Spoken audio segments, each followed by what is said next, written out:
1, 2, 1, 2. All right. Hey, good afternoon, everyone. My name is JB. I'm a dev lead in the Visual Studio Tools for Unity team. I'm running the experience that bridges Visual Studio and Unity. I just relocated recently to Seattle. This is my first build as a Microsoft employee. I'm very excited to be here, so bear with me. All right.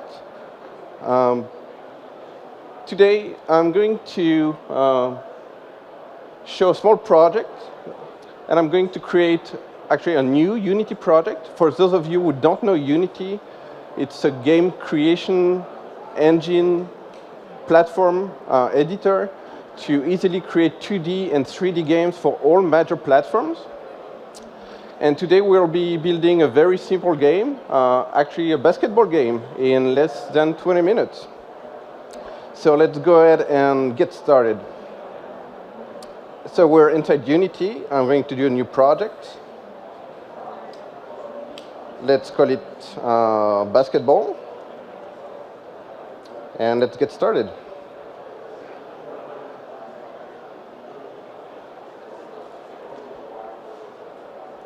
All right, Unity is setting things up. So this is the main Unity interface. It can get pretty scary at the beginning, but it's actually pretty simple. Here, you have the main scene view of your game. It's where you'll drop all your 3D components, and you'll get a view of the entirety of your scene. You have a view of your game through the main camera of your game. Here, you have the hierarchy of everything that is inside your scene. Here, you have all the different assets. It's folder-based, so it's very simple. You can drop all kinds of assets in there. And on the right, you have the inspector to change all the properties of everything that is inside your scene. The nice thing about Unity is that you can modify everything live. And it's a very iterative and design-first process to create your game. All right, so we need to build a basketball game. So the first thing that we need is to create a floor. So I'm going to go ahead, game object, 3D object, and I'm going to add a plane. So in my main scene view, I see my plane. I'm going to rename it to floor, so that in the hierarchy, it's very easy to see what is doing what. It's perfectly centered, and I'm just going to make it a little bit bigger on the X and Z axis. I'm going to save my scene. All right, so if I switch to the camera, this is the only thing I see. The next thing I'm going to change is the light that lights my scene. The position of the light doesn't matter. The only thing that matters for this directional light is the rotation, the orientation of the light. All right, so here I'm going to set it to 10, 40, and 0, so that we have a nice sunset. All right, so this is what my game looks like right now. Very good. So the next thing that we need, if we're going to play basketball, is a basketball hoop. There's, on the web, a lot of resources to get 3D models. So this is what my hoop looks like. And one of the nice things about Unity is that it recognizes a lot of different assets from a lot of different tools.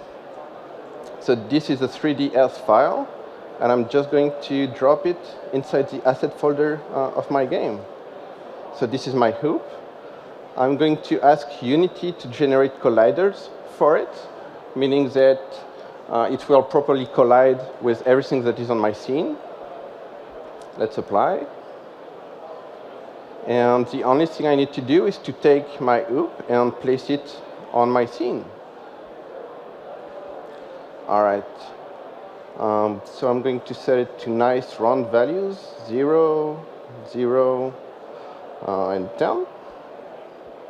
All right. I'm going to make it rotate to face the camera. Very good. And I'm going to make it a little bit bigger on all axes. So if I switch to my game view, I see my hoop. All right. I'm going to use this opportunity to drop material on my floor so that it looks a little bit nicer. All right. So now I have a game with a camera that doesn't move with a 3D hoop. So the next thing that we want to address is how to move in this game. The nice thing with Unity is that it comes with different packages that are part of the standard assets with Unity.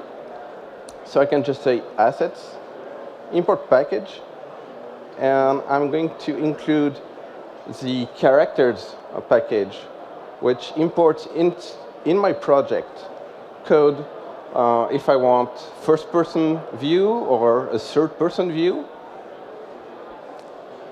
So this comes directly from Unity, but Unity also has this asset store. The asset store kind of works like an app store, but in the Unity asset store, you can get for free or purchase 3D models, all kind of assets. 3D models, sounds, textures, even scripts. Some of them are very high quality. And if, like me, you do not have any taste for everything that related to design, it's very easy to get started creating a game using the Unity Asset Store to get assets. And then you can actually implement your game using pre-made assets made by people who actually have taste, unlike me. All right. So this is my game view. I'm going to delete the existing static camera. So the scene is missing a full screen camera.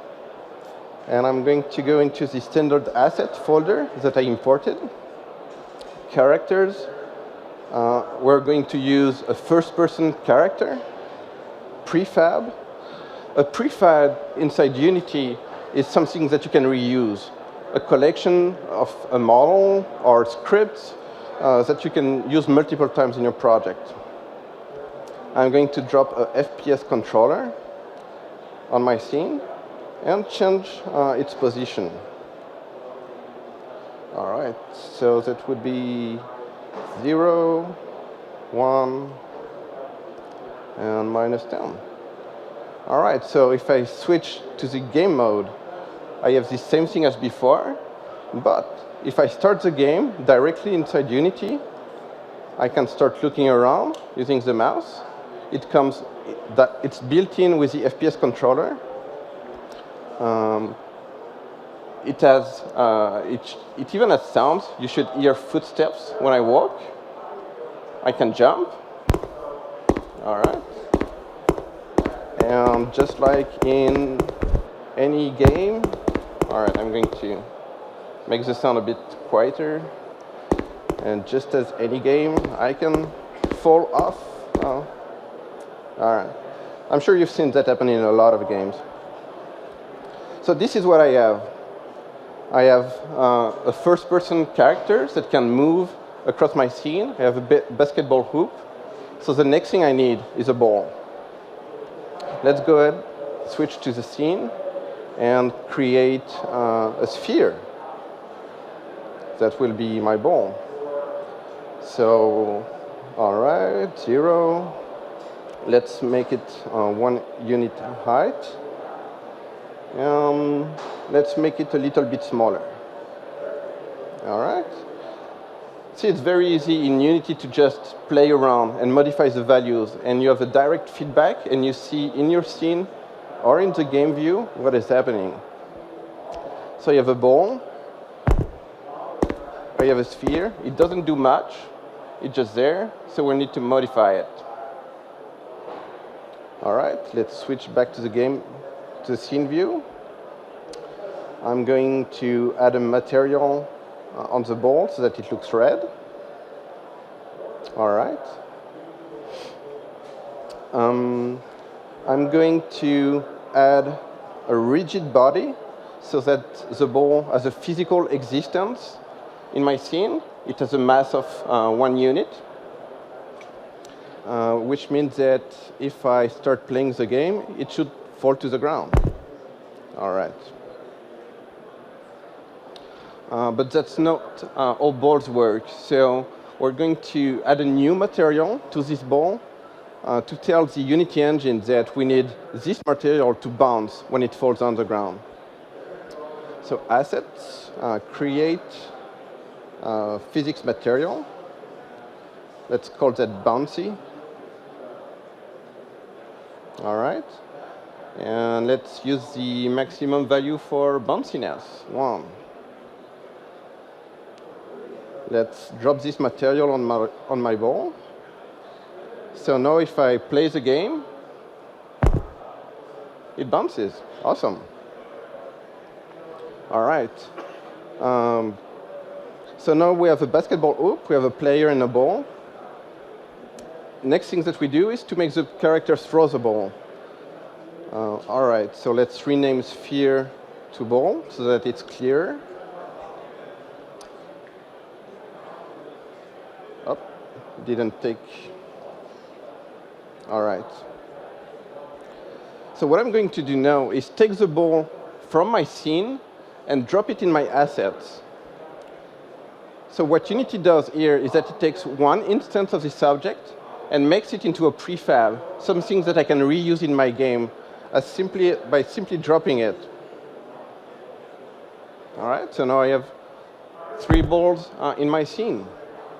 All right. It's a prefab, I can reuse it, but it's not what we want to do. So let's delete them.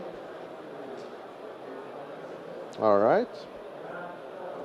So now the next thing that we do is to create a script, a piece of code that we're going to attach to the player and that will throw the balls. Let's go ahead and create a new C# script. Unity is using Mono, the open source virtual machine, to run your code. And all the code that you write can be in C#.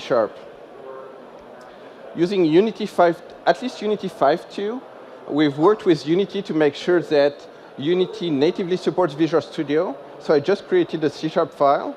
I double-click on it, and Unity is going to open Visual Studio, and everything will work the way you expect it to as a C# developer, except that we're adding a few things. All right, so let's start anew. On the right, we have the Unity Project Explorer, which gives the same view of your project in Visual Studio and inside Unity. And let's write the script to shoot balls. So we're going to declare a class, shooter, and we're going to make it extend MonoBehavior. MonoBehavior is a special type into Unity, and you need to use every time you're going to write a piece of code that is attached to an object inside your Unity game.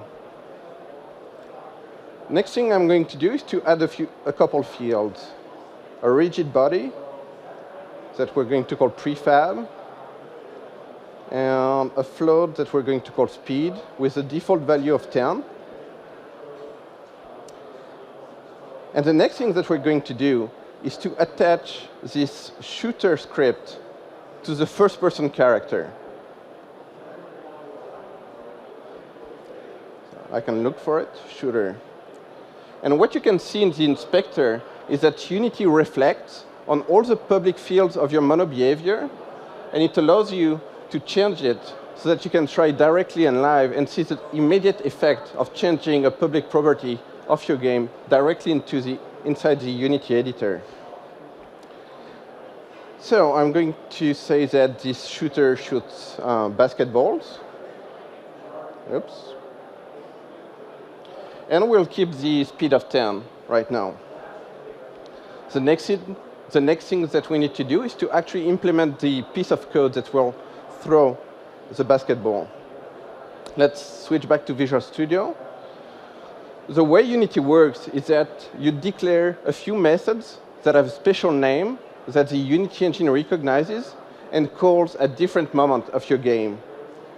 Using the Visual Tools for Unity, we provide you wizards to pick the messages that are the methods that you need to use to communicate with the Unity engine. In our case, we're going to use the update method.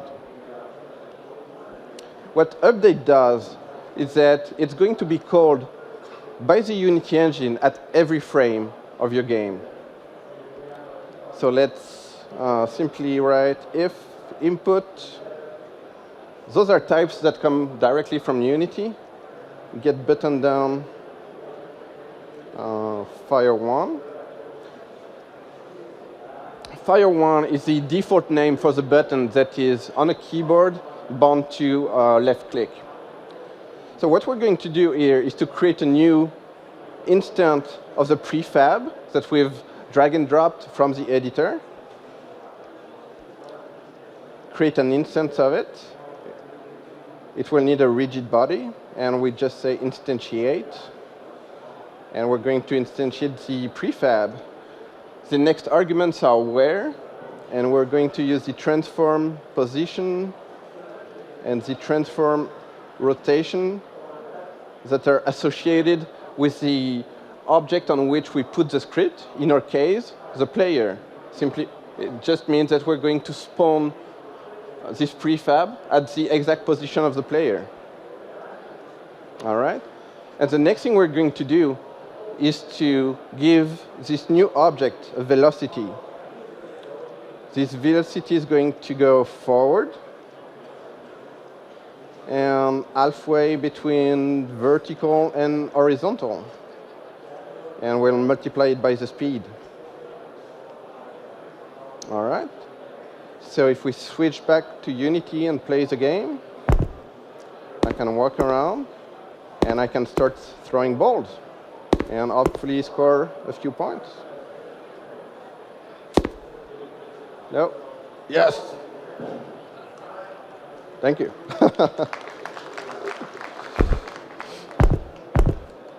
And I can modify everything very easily. So if I set the speed to 100, like suddenly I start throwing balls very fast, so fast that they don't collide. All right, let's set it back to a reasonable value of 10. Dang, all right. All right, so in just a few minutes we created a game. And one of the nice things about Unity is that with the build settings, it's just a matter of selecting where you want to export the game. Unity supports all major mobile OS, all major desktop OS, all platforms. For instance, I've created an export of this game for UWP.